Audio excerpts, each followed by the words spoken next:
Welcome to Amateur Redneck Workshop. I'm Harold, and today we have another OTW optic for the rifle. This is a 3 to 9 mil dot red and green illuminated rifle scope. Well, that was a mouthful for me to get out. It's got a 57 millimeter objective lens, according to their information there, and I'll measure that to be sure. Okay, here's the box, and as usual I haven't opened it yet. I'll open it up and see. There's a rubber eyepiece. I never used the eyepiece. Here's a box with scope rings, and they may or may not be wonderful scope rings, but they're free, the way I see it, and they will fit the scope. There's an Allen wrench in there with them. Up here to push. There's an Allen wrench in there with the rings. You get, as usual, an instruction manual, and we've got the scope in a nice plastic bag. Can't seem to get hold of that rubber band. There we go. Get the padding away and get it opened up here. You can see as it floats down, there's a cleaning cloth. This one has the flip up lens covers, and judging by the size of that stuff right there, well, it's tight.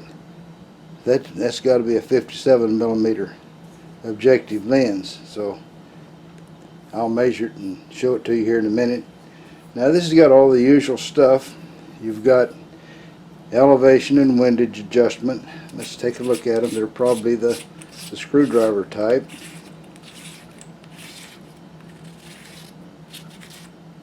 Yeah, they're not the screwdriver type. They're the type you grab hold of the little flat knob there. Okay, here's your magnification right here.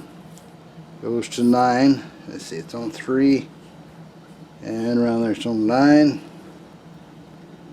This is the control for your lighted reticle, and it has what, 5 levels, and it's got red and green, and it's bright. So when you get to look through there, you'll be able to see something for sure.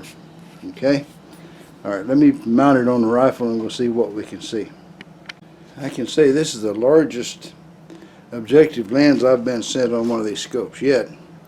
And that looks to me like it's a good 57 millimeters, which is definitely 7 millimeters larger than the largest I've seen up to now. Alright, so we've got, I've already put the scope rings up here. I didn't open them up, and they come with a little, some sort of little foam lining inside of them, which I've heard them criticized for, and I don't think it's a bad thing. Remember, we're dealing with a $30 scope here, and anything that they do to make things fit tighter and stay tighter is a good thing. And worrying about how precision these things are machined, that's, for, you know, the price range we're dealing with here, that was ridiculous, a ridiculous amount of nitpicking. Alright, so I'm going to set him right up there, and that looks like about it. Looks to me like a good spot for it. Hope I don't lose these little screws. I'm always losing stuff. Alright. Get this one started. I'll get another one for the other side. And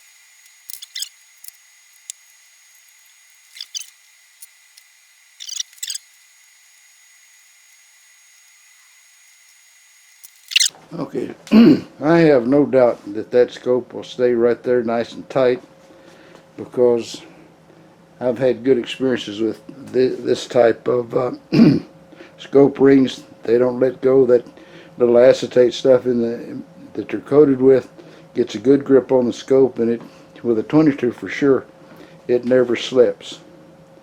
So let me get things ready here for bore sighting, and then I'll bring you right back. Now, I know one of the first things somebody's going to say to me, "Oh, those scope rings are too tall." Well, take a look right there under this, under the front lens. You've just barely got a little bit of clearance between the end of the scope and the rail. You can't set them down any lower. Not with this particular rifle, or probably any of them with a long rail. So no, they're not too tall. They fit this thing. And I'll have to bore sight this with the laser, because these rings, this scope's mounted high enough that I can't use the little Barska. It's just not tall enough to see in it. So hang on it and let me get the little laser. Okay, so we're going to look down the scope if I can keep my hand steady, and I'll show you the lighted reticles. There's the red, and the red's coming up really bright. Then we'll go to the green, and I've noticed green seems to look brighter. There we go with the green. It gets really bright. Alright, so now I'll turn on the laser and come right back to you. Had to reposition myself where I can reach the camera and the adjustment at the same time. Still not really lined up good on everything. Okay, let's see if I can find the adjustment again.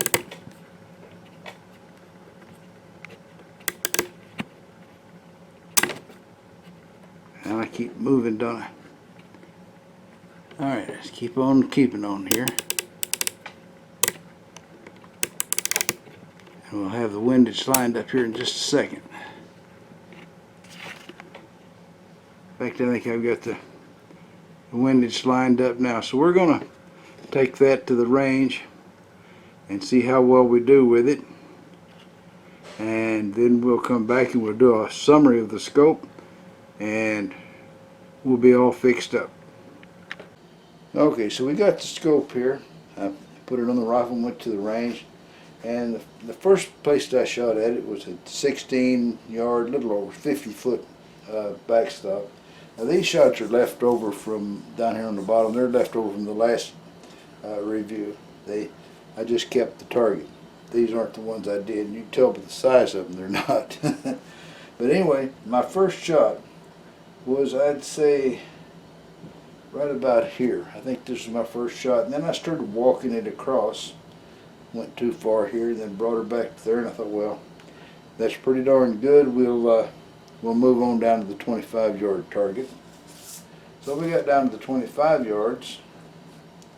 My first shot was right here, and then I started walking down till I put one right on the bullseye, and I figured that would be a nice dropping off point to sight in at 50 yards if I wanted to. All right, but that's where I stopped. So on the cons for this scope, it's got flip up covers. It's got 3 to 9 zoom, which is good for hunting. It's got a really huge objective lens. I don't believe I've been sent one with anywhere near this large of a lens. I think 50 millimeters is about the biggest one. This is 56.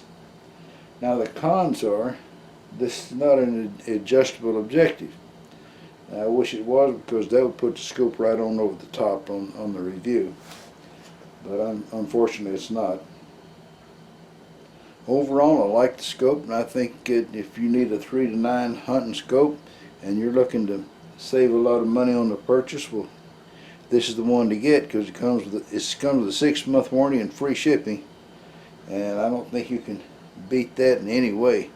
You know, you ought to get 2 of them, put one away, or give it to your son or daughter or whoever's going to go hunting with you. Alright, so there you got it. I like this scope.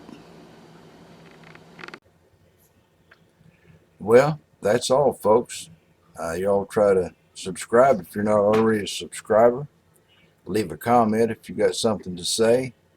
And above all, remember, keep on keeping on. Bye now.